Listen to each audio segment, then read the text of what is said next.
Hi everyone, welcome to Lisa Davinsky Productions. Today I would like to welcome to the show Aaron Thomas Green. Aaron has an incredible story regarding a near-death experience that he had when he was a little boy. And the questions that he asked, I really believe they answer not just for him, but for all of us.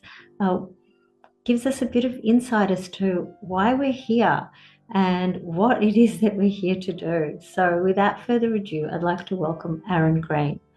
Well, a little bit about me. I was born in North Carolina in 1975, and when I was about two, we moved to Chesapeake, Virginia, and we moved into a typical suburban household. You know, a lot of houses with a bunch of kids running around.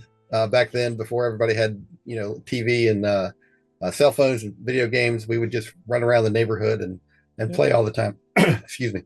Well, one day I was in a neighbor's backyard, and I was playing with maybe 5 or 6 other kids, including my brother.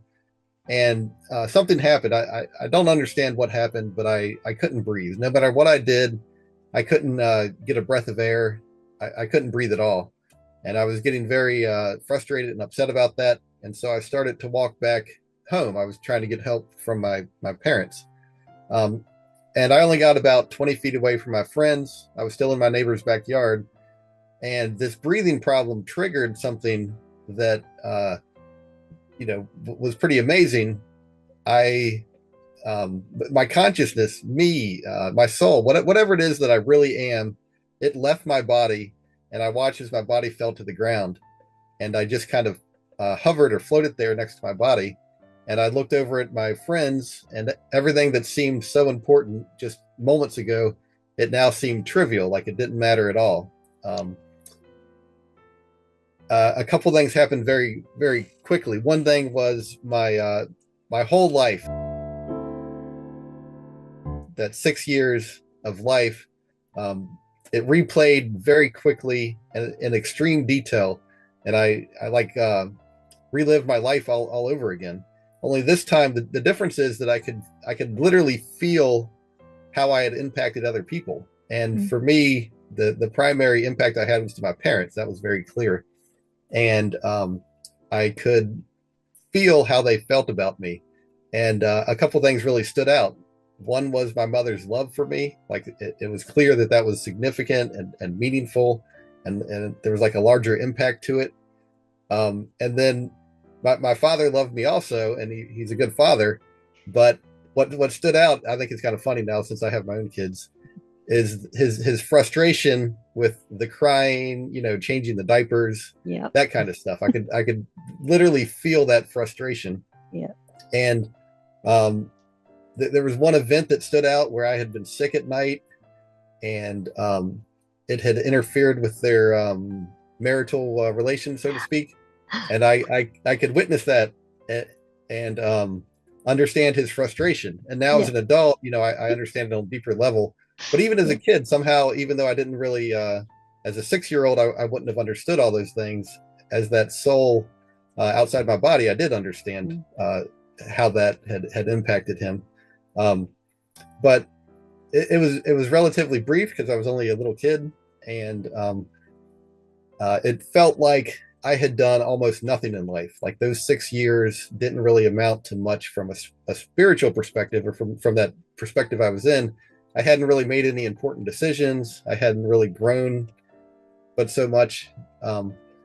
Anyway, when that life review ended, I was still just floating there next to my body, and I noticed a light in the distance. It resembled kind of a star, but I know it wasn't a star. Just a bright light in the far distance that I knew, somehow I instinctively knew it was very important, and that there was something significant about it, but I didn't understand what it was, or I guess I didn't remember why there was a significance to that light. So I didn't really pay any attention to it. I just kept floating there kind of near my body and kind of wandered around aimlessly in that general area. I would have questions, and as I would have questions, answers would come to me. And one of the questions I had was, what am I? It was clear that I wasn't just that body. And I was able to kind of see myself from the outside. I don't know how that works, but I could see what I looked like, and I was just like a round orb of consciousness. Um, as a kid, it reminded me of an egg, just a round orb, and there was some faint light from within, like a very dim light, but it was noticeable. And there was more details to it that I didn't really understand and couldn't explain. But that's just what I was like just an orb of consciousnness. And then I had further thoughts, and as I would have these questions, it was like an answer would come to me in extreme detail, and it was like I relived what something I had previously experienced. And so I had the question, where did I come from? And immediately this memory that I had, it was like it replayed for me, and I resaw how I guess came into existence. It started with I was like that round ball of consciousness with hundreds or really thousands of other souls that were just like me, and we were all simple and ignorant. We didn't really know anything, but we were happy and content. We were kind of like in this what I would call an ocean of light, or a sea of light. It was almost like we were one water particle and we were all together, and it was very, very bright, and we were safe, we were content. There were no problems, and there never could be any problems, and we just kind of existed like that, and we were all happy and friends with each other, and there was no problems. It was very nice. And periodically we would get these treats that would come down to us. As a kid, it kind of reminded me of getting a cookie. It was something that you didn't need to have, but it was nice. It was nice to get. And one time, there was one fewer treats than there were souls, and so we all knew that one soul wouldn't get this gift or this treat. And so I made the conscious decision. Okay, I know that all these other souls around me are just like me, and that they all want this gift or treat. So I'm going to pass on this so that all these other souls can have what they want. And when the last treat came down to the last other soul, I was very, very gently lifted up out of this group. And the care with which I was lifted was very noticeable. It was obviously some sort of powerful force was lifting me out, but lifting me with extreme care. And a higher level mind contacted me, like telepathic communication. It's like direct mind to mind communication, and basically said that what I had done was very important, that it was wonderful that I had given up something that I wanted to help those around me. And basically this higher level entity communicated that it had created me, and that I was loved and cherished and very important. And not just that I was loved and very important, but all the souls were loved and very important. And just for simplicity, I'll call this force God. But God said or communicated that I had been created, and I was very loved, and that in order for me to fully appreciate and understand and enjoy all the things that had been created for me, I would need to go through some sort of experience, because I was simple and ignorant. And in order for me to really enjoy it and understand and appreciate everything that God had in store for me, I needed to grow and learn and develop, because I was immature, and I couldn't, the state I was in right then, I couldn't fully appreciate everything that God had in store for me and for everyone else. And I kind of asked for a little more explanation, and essentially it was very straightforward. God is loving, kind, compassionate, honest, accepting, respectful.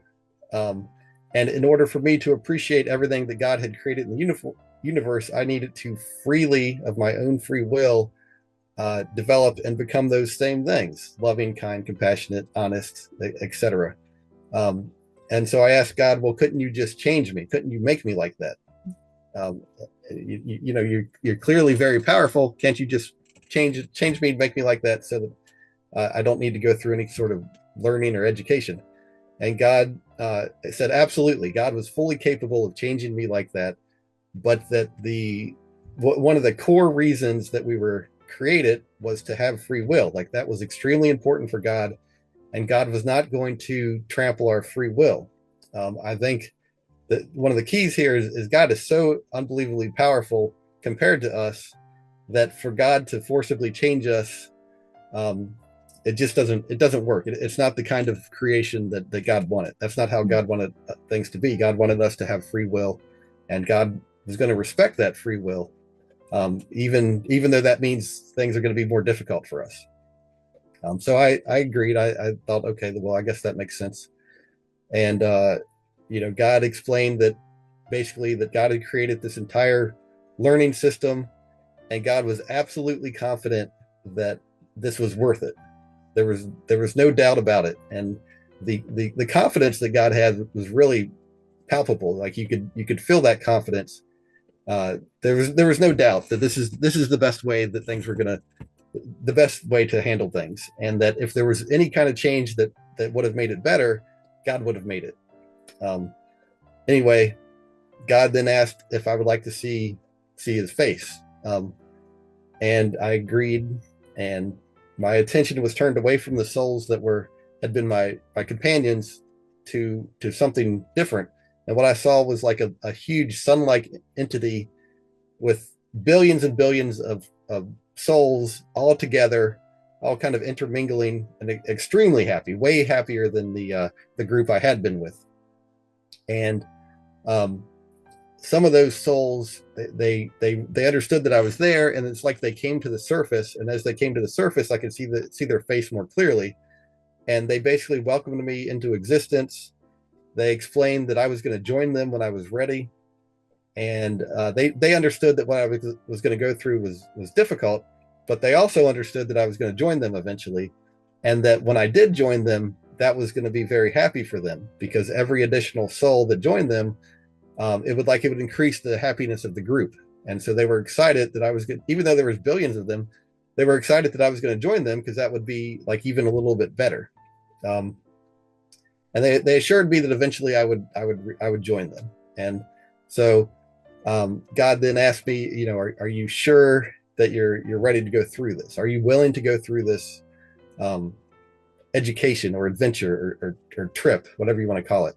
And I agreed, and God was very pleased with me. And it's like I was I don't know, shot out of a cannon. Like I was moving very, very quickly away from where I had been. And I guess I was entering this physical universe, and God was like still contacted with me telepathically, and still communicating with me. And we were looking at all these different planets that I could go to. There was probably thousands that we looked at. There was there was a lot. Okay. And I don't know any details, but it was all kind of the same idea. I would go there and live some sort of life. And in the process, I would get the education that I needed, the experiences that I needed, so that I could go back and enjoy what God had in store for me. Whichever planet I went to, it didn't really matter. They would all allow me to develop, grow, learn, become compassionate, kind, honest, caring through my own kind of trial and error process. So anyway, eventually we looked at Earth, and there was something about this planet. I don't know exactly why, but I was absolutely positive this is where I want it to go. I was sure. There was no doubt for me. Something about this planet just was perfect for what I wanted. And so God asked me, "Are you sure?" And I said, "Yes, I'm sure." And this was a repeated theme. Anytime I would make a decision, there was always a "Are you sure?" kind of question before it was finalized. But once I agreed, then that was it. That was final. The decision was made, and I was going to be coming to Earth. And so with that, it was like my initial question had been answered. Where did I start from? And then I was back to floating around in my neighbor's backyard, just kind of wandering around aimlessly. And I had another question. I wanted to know, okay, well, how did I become Aaron? Like, why am I living this life now? What's going on? And so, very, just like before, a memory replayed something I had been through. I got to re-experience it again. And so this time, I was, so for the first memory, I was an immature, kind of like brand new soul. In this experience, it was clear that I was a more experienced soul. Like I had been through some stuff. Okay. It's like, this wasn't, I had been around the block, so to speak. I wasn't so new. And I kind of understood the situation I was in. At the beginning of this memory, it's like I was in a rough state, so to speak. I wasn't my best. I wasn't my best self, I guess. And I was with some guides, and the guides were trying to help me plan my upcoming life on Earth. And um, I was hesitant. I didn't want to come to Earth again. Like it was. It's like I had made mistakes, and I was scared of myself and making more mistakes, and so I didn't want to come back to Earth. I'm not going back, and you can't make me. And my guides agreed. Okay, you're right. We can't make you come back, but let us show you. Here's some souls that you will help if you go back. And they showed me some souls that I would help if I came back. And I then agreed. I wanted to help these other souls. I agreed. Okay, maybe we could look at the options, kind of thing. I was willing to consider it at that point, even though I was very hesitant. I didn't really I didn't really want to come back. They couldn't force me, but they kind of got me to agree by showing the benefits that would come from this. And so they showed me one life that I could lead, and it was the person was dominated by like anger and hate, and I think they had like a rough childhood, and I just flat rejected it. I was like, there's no way I'm doing that. No. And they respected that. I think the deal was that as a soul living in a life of someone who's dominated by anger, like you would constantly be working against that anger, trying to not do all the stuff that you want to do. You would just try to function in society, and that would help you grow spiritually away from the anger because you would be constantly Right. working against it. And but I was like, no, I'm not doing that. But I knew someone else would have that life. I mean, obviously it'd be different because they'd be a different soul, but they would be in those circumstances that I rejected. Somehow they would accept that and be able to work with it. Anyway, so we looked at some other opportunities, and it was clear that a couple things were very clear. That I had lived many lives before. This was not my first life, and that the things I had done in the previous life, they obviously set the conditions that I was able to pick from.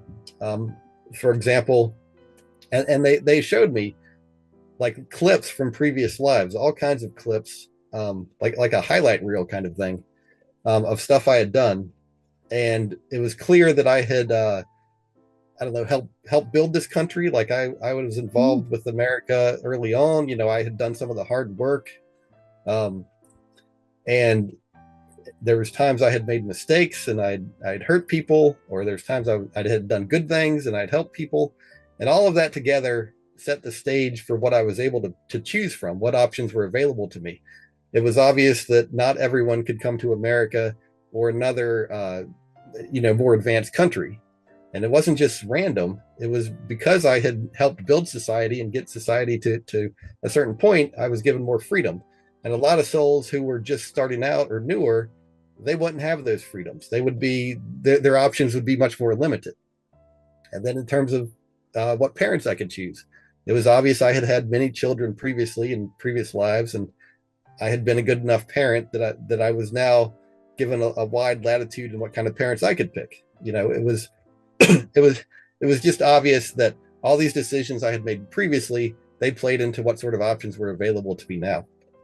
And anyway, so we looked at a set of parents that seemed like they were appropriate for me, and we started looking at the genetic options available to them, and it was clear that they could have a redheaded child. based on the genetics available to them. So I could be a redheaded girl, and I really like that because as a redhead, I could see that that was kind of a rare hair color in the world, and that was just obvious. And I really liked having an unusual hair color. I really thought that would be great. It really appealed to me, and I wanted to be a girl because I felt like girls were less prone to be violent.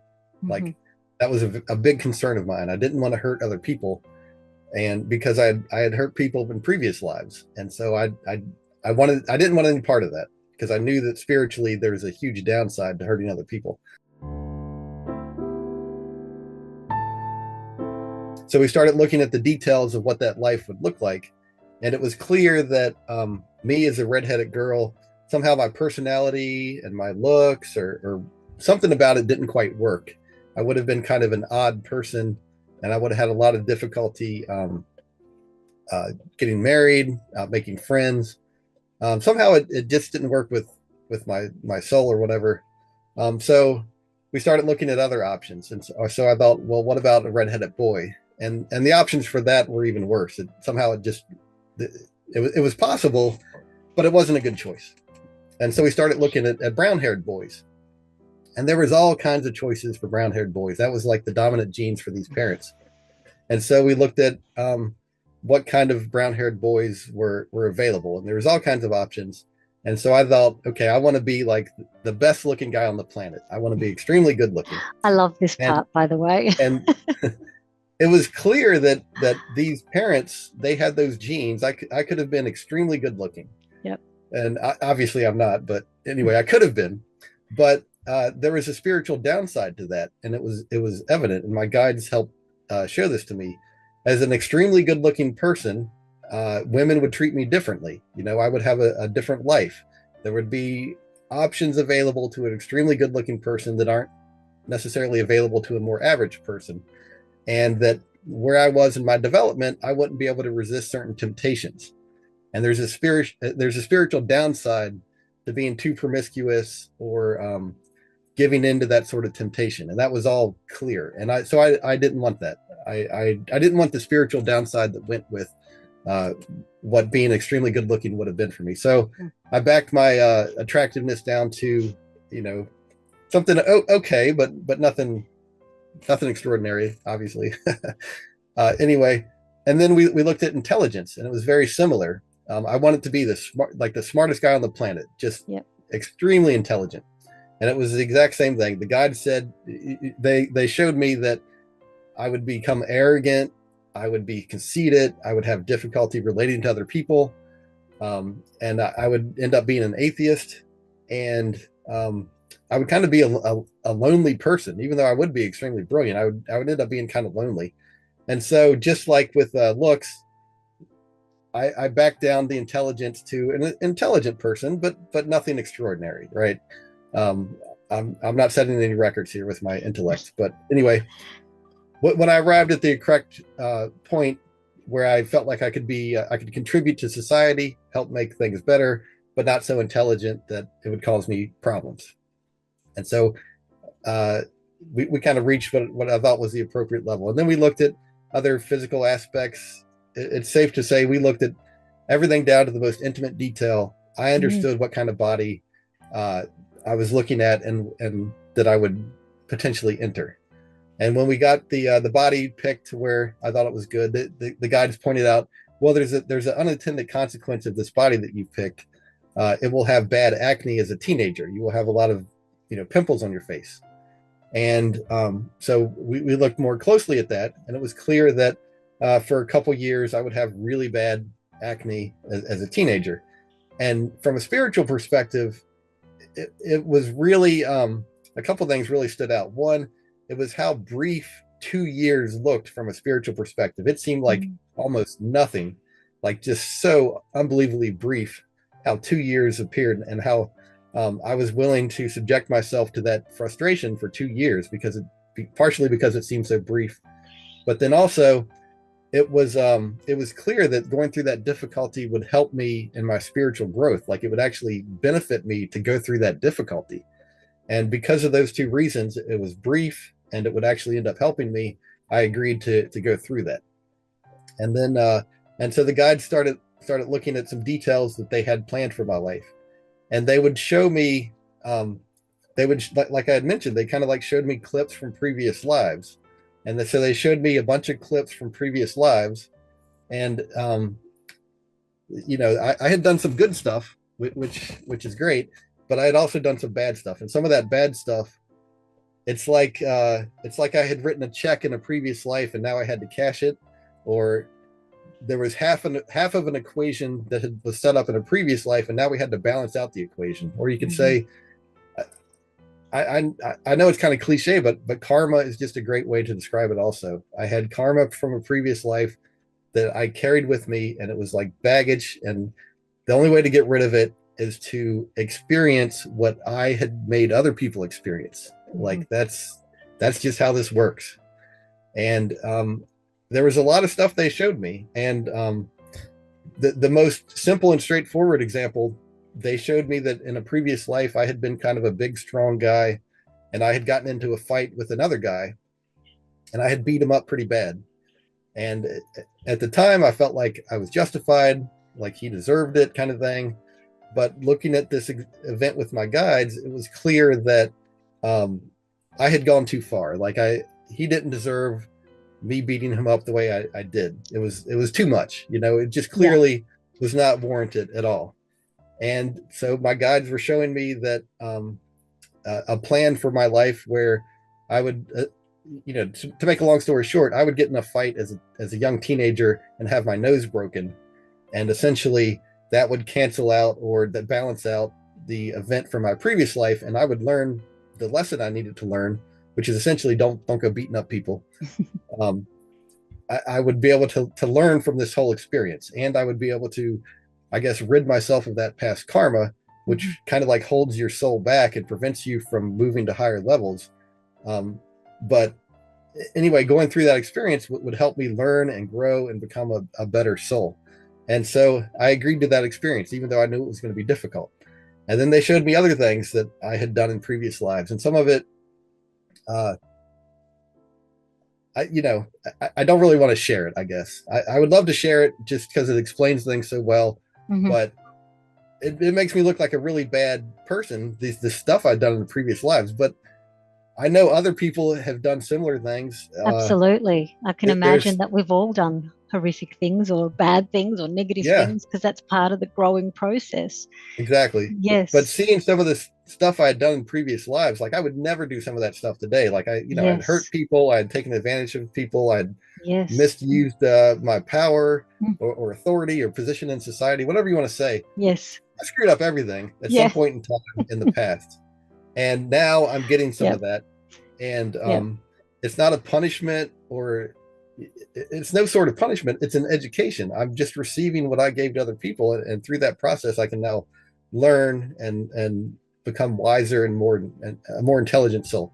Anyway, and I saw some other interesting things, like that I had, there was some kind of plague. I think I was in Europe, and I had died as a small child in some sort of plague. And somehow that, I think maybe I don't have to deal with being sick as much, perhaps. I don't even understand why I saw that. But there's a bunch of little things like that I saw, and it was clear that the overall picture was very clear. The stuff I had done in the previous life, it was now coming to play in my current life, both good and bad. And I needed to agree to a number of these things before they would happen to me. But most of them I just agreed to because I knew it was for my own development, and that it would ultimately help me to achieve my goal, which was to move to higher spiritual levels, to become happier and reach the end sooner. So anyway, we looked at all these different things in my life, and then we took a closer look at my parents. It's safe to say that in the spiritual realms, there's no secrets. I knew about their relationship. I knew what kind of where they were on their spiritual journey. It was clear how developed they were, where they were, what kind of parents they were going to be.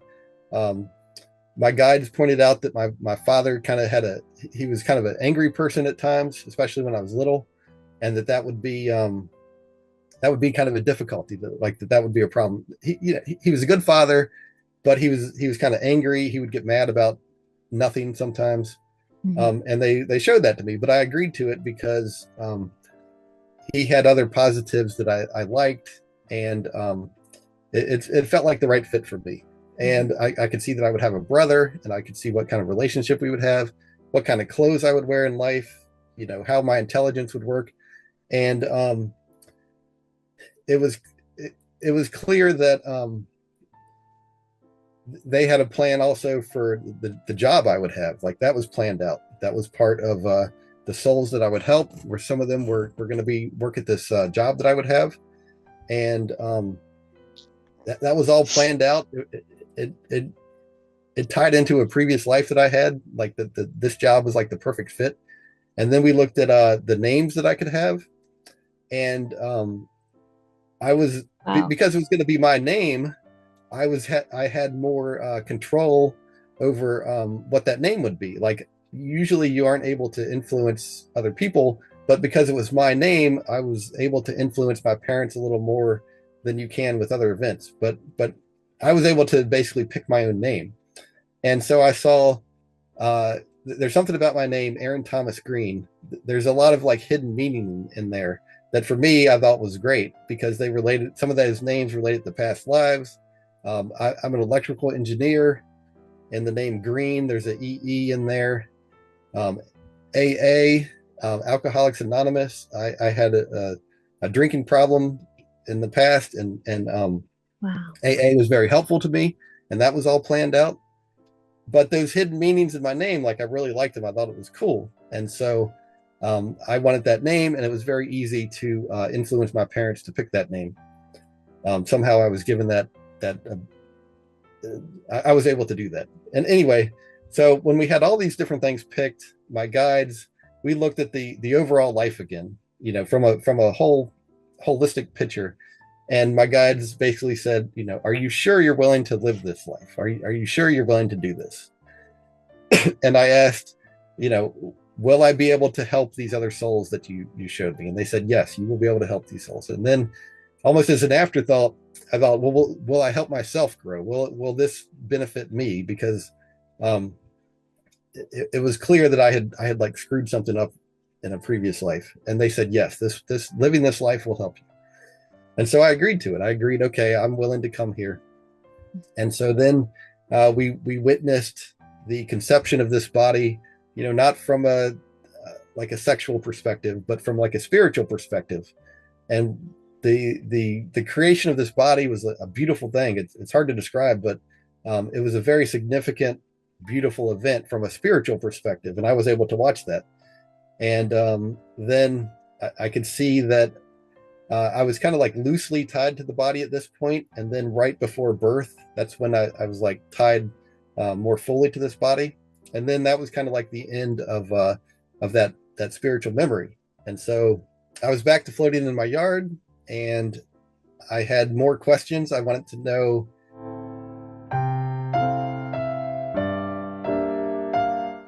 okay, well, what happens to souls when they die? Like, how does this work?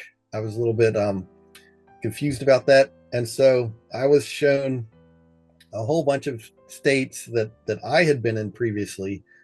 I was a little hesitant to talk about this, but I was shown states that I had been in after previous lives. Okay. I re-experienced that.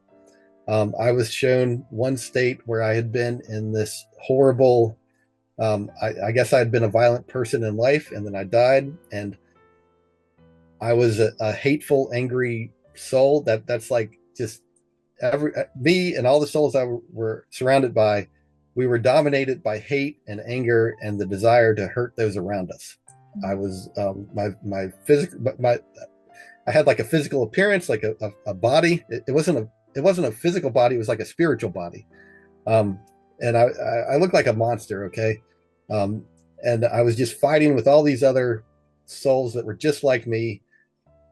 We would wound each other, but those wounds would quickly heal. And we were just miserable. The misery was incredible. Okay. It was a horrible experience. But eventually, after fighting and fighting with these other souls, eventually something happened. I There was like a change in me. I gave up on the fighting. I gave up on the desire to hurt all those around me, and I tried to actually help one of these other souls. Tried to help them up, and as soon as I tried to help that other soul, like immediately a being of light from above came down and pulled me out of the this big fight, and then we could still see the fight below us. But I asked, why did you pull me out of this fight? And uh, I was told that when you try to help someone else, you no longer belong in this in this horrible place. And and they told me that every one of those souls down there would eventually stop fighting with each other, and when they did, they would be able to be pulled out and they would leave that place, and that all these souls would eventually leave this horrible existence that they were in. And I then transitioned into a new life, and that was, I don't know when that was, but I was shown another time where I had been just kind of a lost and confused soul, just wandering around in darkness with other lost and confused souls. And I think we had been atheist in life, and an atheist in life is like, it's like they're in darkness after life, and so we were all in darkness. Gosh. And we were lost. We weren't miserable though. We were just kind of lost and confused. And there had been I was shown that there was someone I had helped in the previous life. Somehow I had gone out of my way to help this person, and now as a soul they were much higher level than I was, and they came there to help me. They wanted to help me, and there was other like higher level beings of light or people that they know that souls are in these low level unhappy places and they want to help them. But I was mistrustful. I had trouble trusting this guy, I'm sorry, the soul, and so did everyone else. We were all mistrustful.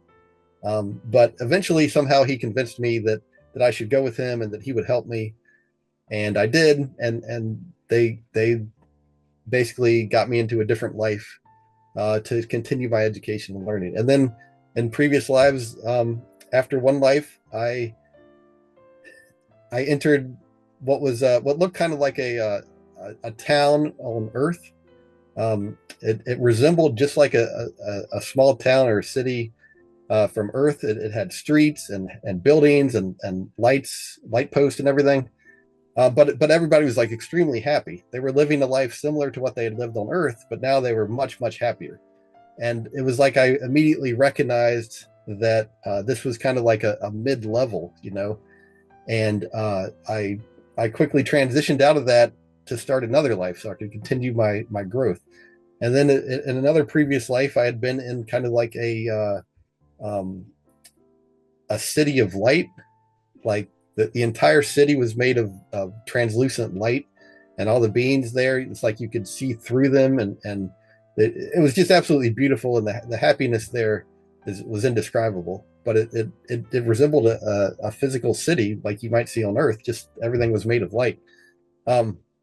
Anyway, I saw a number of these different states that I had been in after previous lives, and in some cases I saw a little bit of what I had done during the life before to lead me to that.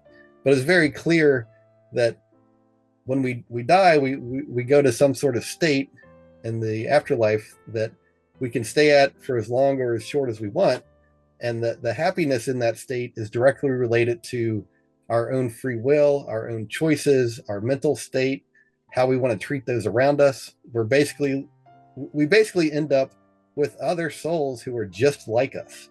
And if you can imagine an angry, hateful soul who wants to kill other people, that's going to be really miserable, right?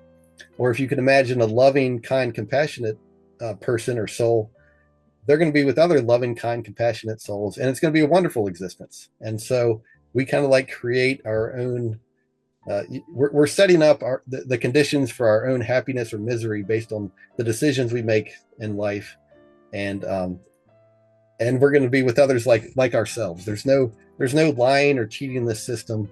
There's nothing hidden. We can't fake it. It has to be what we freely choose, what we want to embrace. You know, I could go out there and fake some of this stuff, but when we die and get to the other side, there's no faking, there's no lying. It doesn't work that way, right? Anyway, so I got to see how I had been previously in previous states, and it was very humbling to recognize that I had made a number of mistakes. It's really hard for me to look down on other people in the world, even though I don't agree with the decisions they're making, especially when they're hurting others. But I've done similar things in the past, and so I just have to recognize that they're learning too, and they're going to go through their own hardships that will give them the education they need to become a better soul.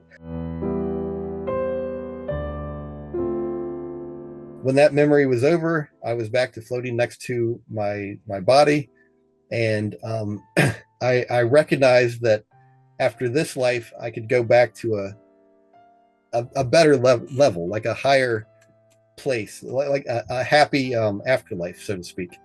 And I also remembered that I would be able to meet up with some spiritual friends that I had. And I remembered that spiritual friends, they kind of like, they semi like merge together. Okay. It's not a sexual merger, but it's more intimate and much more enjoyable.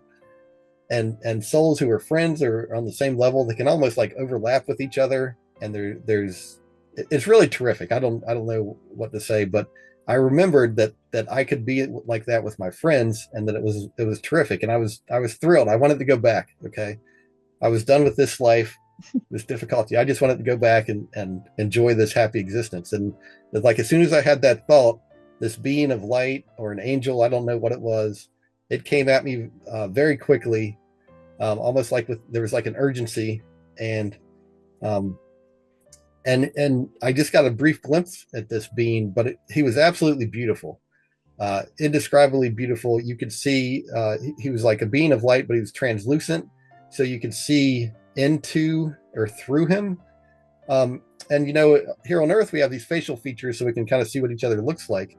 But on the spiritual side, these beings of light, you can like see into them, and there's features inside of them that kind of show that they have a deeper meaning. They show like what kind of decisions they made, what kind of personality they have, what kind of experiences they have. I don't know. You can see into them, and there's a meaning to it, and it was absolutely beautiful. And I could kind of like see into him and understand that this is a really terrific spiritual entity of some sort. I don't really understand, but anyway, he said, "You are not to leave your body." It was clear that I had kind of like done something I shouldn't have done, or my breathing problem. I guess it wasn't supposed to trigger my soul to leave my body. Like I had kind of like, I don't know, worked the system or something. Anyway, I shouldn't have left my body. And so when he told me you're not to leave your body, it's like I was like back in my body. And I stood up, and I looked at my friends, and I had no breathing problem at this point. And I walked home, and I tried to explain this to my mother, but as a little kid, there's no way I could explain all this to my mother. It was basically impossible. And so I would think about this event, what had happened to me almost every day for months and months. And then one day, my spirit guides contacted me, through telepathy, and I knew exactly who it was. It's like a fingerprint or something. Like it was clear who was contacting me. I remembered them, and they essentially said, "Hey, we need to hide this experience from you. It's interfering with your ability to live life the way life is intended." And I asked, "Well, don't you want people to understand about the spiritual side of things? Don't you want people to know all this stuff?" And they said, "Yes, we do, but for you, it's interfering with your life. It's not the way life was intended to be lived. With your knowledge, you can never develop any sort of faith, okay? Because God is real.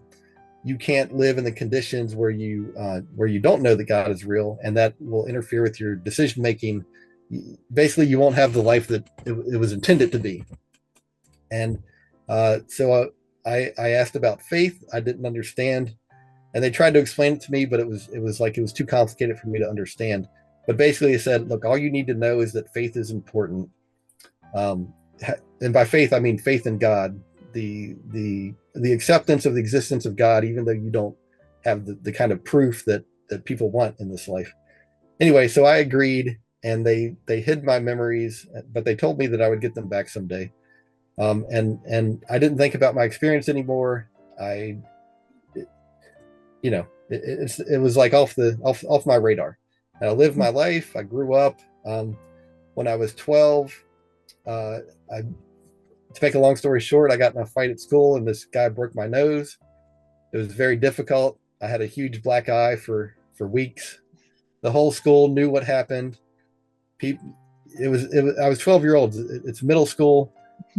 Okay, not everybody was nice to me about this, right? There's all kinds of mean stuff people would say to me. It was a difficult experience. I had no idea that this was something I had agreed to. I got a little older. I had horrible acne, like the worst acne in the school. And that was difficult. Obviously, when you're 13, 14 years old, it's hard to go through that. And other kids aren't necessarily nice to you, Yeah. especially back then. Anyway, I got older, got married, had 3 kids. I worked as an electrical engineer. I at one point I had a pretty bad drinking problem, but I found Alcoholics Anonymous, which was very helpful for me. And I had no idea that any of this kind of stuff was planned out. And eventually, about 12 years ago, I was reading a Newsweek magazine article about Eben Alexander. He's a neurosurgeon who had a near-death experience. Yes. You can watch his videos. He's done lots of interviews, and he's written some books. Anyway, I read about his experience, and I had always kind of, I guess, believed in God, so to speak. But something about reading his experience, I accepted what he was saying as true, and I was like, I think maybe my faith was at a higher level. Like, I accepted what he said. I accepted the existence of God. Like, I believed it. And somehow that triggered for me my memories coming back. And it was like someone dumped a whole bunch of puzzle pieces on me. And I was confused about, or I wasn't too confused. I understood, oh yeah, that's right. I had that experience as a kid. And then I was thinking about it, and I it took me a while to really understand what had happened to me and be able to talk about it. But now I'm just trying to share my experience with others. Hopefully, I can shed a little light on how this all works. And the way I see it is, I've got a couple puzzle pieces. I can hopefully give those out, and everybody can put together their puzzle pieces and understand the bigger picture about what's going on. Yep. Thank you so much. That was just amazing. It's captivating. It's truly so educational and really, like you said, it's puzzle pieces. But I think your experience, you've got more puzzle pieces than a lot of other people. Maybe because you ask so many more questions. Yeah, maybe. I don't know.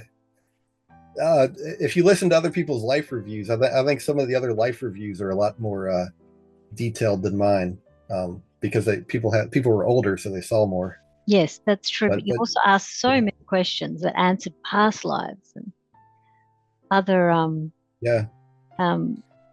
other planets. You've said that you did see the other planets.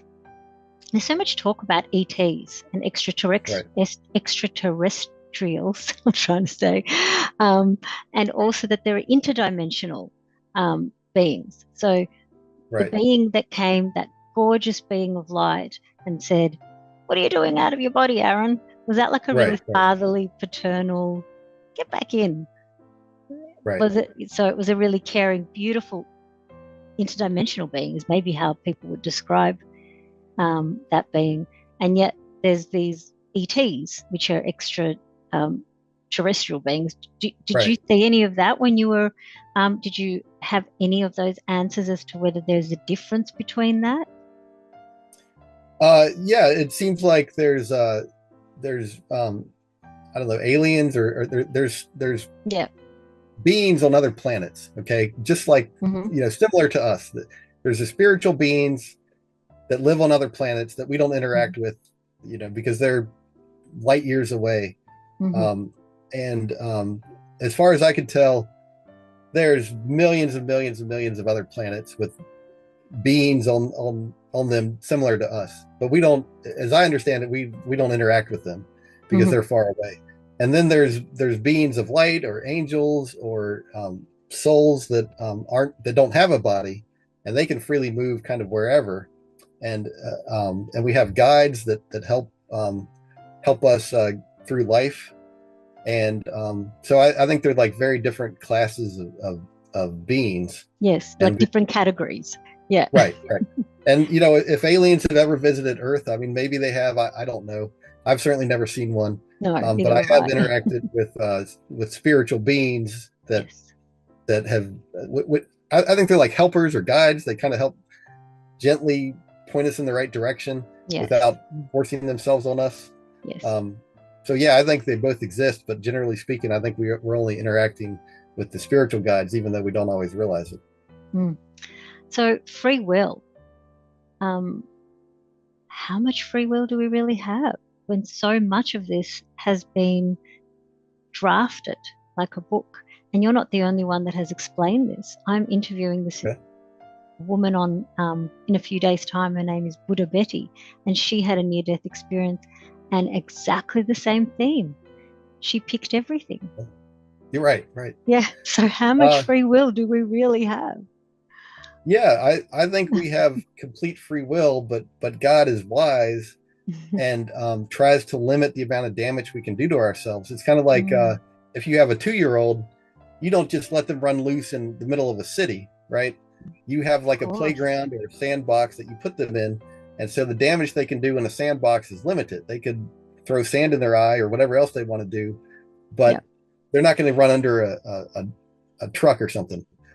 Yes. And I think God does something similar. He kind of keeps us within the biggest playground that we could be in without causing too much problems for ourselves. And I think that's very deliberate and controlled. Right. But I think we have quite a bit of free will and control over exactly what our existence is going to look like. So we could completely go off course. Right. Yeah, that was one thing I saw about my life, is that I would always maintain free will. And even though we had all these things planned out, if I wanted to, I could completely go a different direction. And at any time, just change my life around however I freely chose. But that they would kind of gently encourage me to stay on this one path where I would get the most from this life, and I would be able to help others, as much as I could. Understand. And clean up that karma. If you go off course, maybe you won't clean up anywhere near as much karma as you had planned. Exactly. Like maybe I could have avoided that fight with the other kid, but as much as it sucked, okay, it was a bad experience, it actually helped me to become a better person and eliminated that karma that I'm carrying around, and that kind of like weighs my soul down and prevents me from moving on to higher levels. Yes. From a previous lifetime where you beat somebody up and went way beyond at the point of, trying to make that point. So my other question was, did you see anything about those other planets? They were all like Earth. There was none that were more technological or more sophisticated, more spiritual, more primitive, or? Right. I don't remember anything about the other planets. All I know is that there's millions of them, and it's similar, where a soul can go there and live a life and gain wisdom and experience from it, just like we do here on this planet. But I don't know what they look like or what kind of societies they had, only that they're out there. You hear that people reunite when they get on the other side and all those people are there, but yet how is it that can reunite with all those people, and some of them might be in a different realm? Do you think? Right. Yeah. Have you considered? Oh yeah, that's an excellent question. Yeah. Yes, that was very clear. Souls at a higher level can easily go down to lower levels. Like, it's very easy for them, but they lose happiness and they lose like intelligence and wisdom. But it's easy for a higher level soul to come to a lower vibration. But for a low level soul, as I understand it, now this isn't from my experience, but something I've heard from others, a lower level soul, they can, with help of a angel or whatever, they can come to a higher level temporarily, but that they're extremely uncomfortable there. It's like, almost like torturous for them to go to a Oh my higher level. goodness. They can't stand the vibration. We were saying about how it's torturous for a low level soul to go Right. to a high level soul vibration. Yeah, they Vibration is that. they immediately want to leave. Yes. Now, if you think about it, think about if you went to a meeting or conference with a bunch of PhD Yes. academics who were talking about something just way above your head. You know, you're going to get bored. You're going to want to leave. You're not going to want to be there. Yep. It's kind of similar in the spiritual realm. Yeah. That it's easy for a soul to come down and see people below them, but it's really hard for a soul to go to higher levels. Well, and so like everybody's naturally set at their own level. You've answered something that I've been asking for over 27 years. I'm going to share something. I had an out-of-body experience when I was 19. I was doing a lot of meditation and I was speaking to my guides and telling them that I did no longer needed to be on Earth. And I was telling them all the time, why am I here? I'm just wasting my time. I should be with you guys. I am so enlightened. I am so spiritual. There is nothing I don't know. I mean, what a waste of time that you put me here, you know, like, and then I fell asleep one time. And I rose completely out of my body and I saw myself rising up and I was like, how cool, I'm going to be on, you know, on the roof soon and I'm going to be able to see the street. But I didn't. Instead, everything went white. I was with this incredible guide and they showed me a place that was so mind-blowing. I was a tiny speck and it was like standing at the Grand Canyon that was 10 billion times bigger than the Grand Canyon because I've been there. And I couldn't handle 3 seconds. I felt like I was going to get blown up. So the vibration was that intense that I thought my soul was going to explode. Or implode. And I said, oh my God, make this go away. I can't handle it. Everything went white. Anyway, we repeated this 3 times. And each time it did not get any easier. Each time that I said, okay, let's do this again, because I'm a, you know, ADHD junkie probably or something, and I like to take risks. One time was not enough. So we did it again, did not get any easier, horrific. I thought I was going to explode. Told them 1, 2, 3, went white again. I said, okay, just one more time. And we did it one more time. It was not any easier. And then I was like, I could not tolerate this. And I found myself back in my body. And for 20, well, I'm 47, and it happened at 19. So for all this time, I have been asking them to explain what went on. And you've just explained it. Okay, good. Thank you very much. That's incredible. Yeah, it sounds like they were trying to show you that, hey, you know, you're not quite ready yet. You are not ready, Lisa. That part I got. You know, that part I actually understood. That I was not as enlightened as I kept telling them that I was. But I didn't understand where I'd been. And it's unbelievable. The penny just drops. Thank you so much, Aaron. All right. Yeah, you're welcome. They've obviously wanted me to know that, the experience was to show me that a lower vibrational being cannot handle a high energy of where they are. Right. Exactly. Yes. Incredible. So next question. Can our judgments and our judgmental thoughts, but decent actions, say you're a good person, you do good things, but you're an angry person, which is what you were shown that you were going to do in a couple of lives. And you're a very judgmental person, but it's all happening inside your head. Mm-hmm. Does that, as a consequence, create where you could go, in your opinion, of what you saw, to a realm, even though you've done great things, you've done good things, you haven't done bad things, you're just an extremely judgy person. Right. Could you end up in that hellish space that just from your thoughts and judgments as opposed to your actions, I guess is my question. Right. Well, I think it's important to remember that there's all kinds of spaces, all kinds of levels. It's not just like a hell and a heaven. There's all kinds of stuff in between, different vibrational levels, almost infinite. You know, I don't know if it is infinite, but there's all kinds. Yes. And at the highest levels, there's not the judgment. There's not the hate of other people.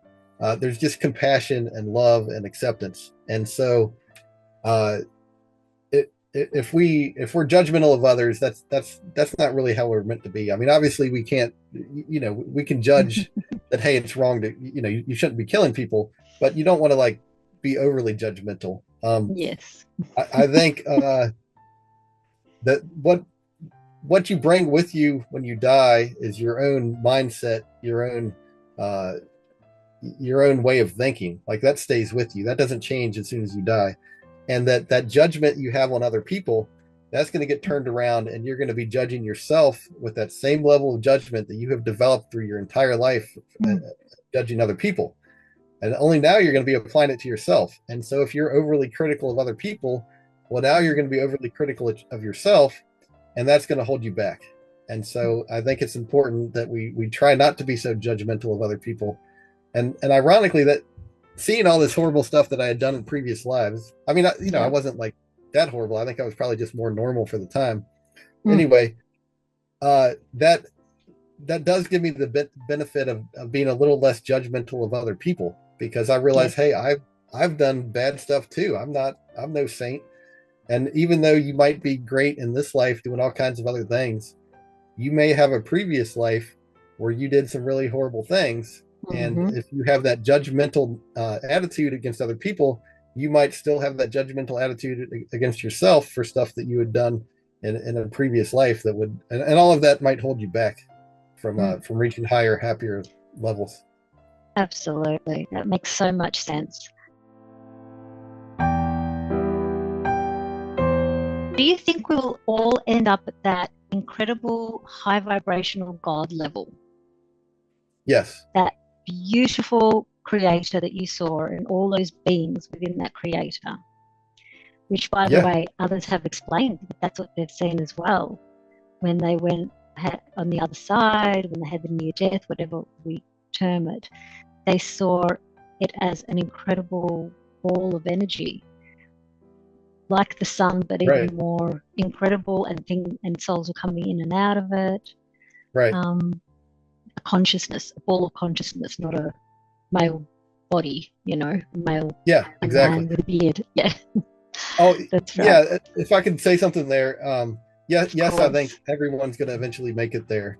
And then I said he for God. I only say he because, unfortunately, our language doesn't have a good gender neutral pronoun. He's just not accurate, but it's just what we say. But it was clear that God completely transcends the idea of male and female. It's so much more than that.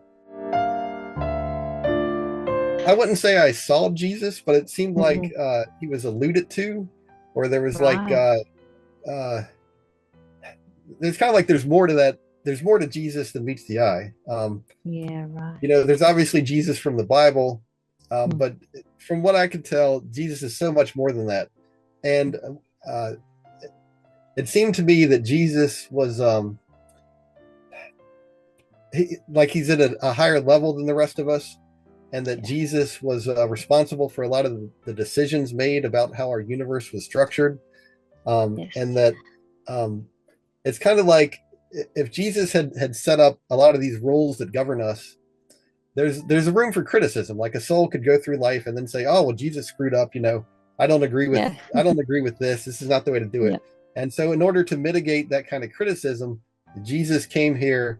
Jesus experienced the worst of what life has to offer.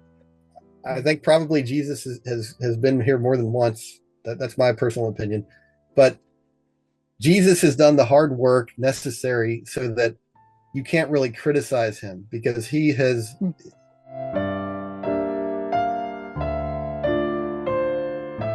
I feel like he's the manager of Earth almost. There's a couple of managers, right? Yeah, yes, but what I saw was Jesus is a higher level manager. Like Jesus isn't just managing Earth or this galaxy. Jesus is like over the entire physical universe. And how we got fortunate enough that Jesus came here, it's like I think that's unique, and that we're very fortunate. But Jesus is a much higher level than just managing the Earth. Yes, possibly managing other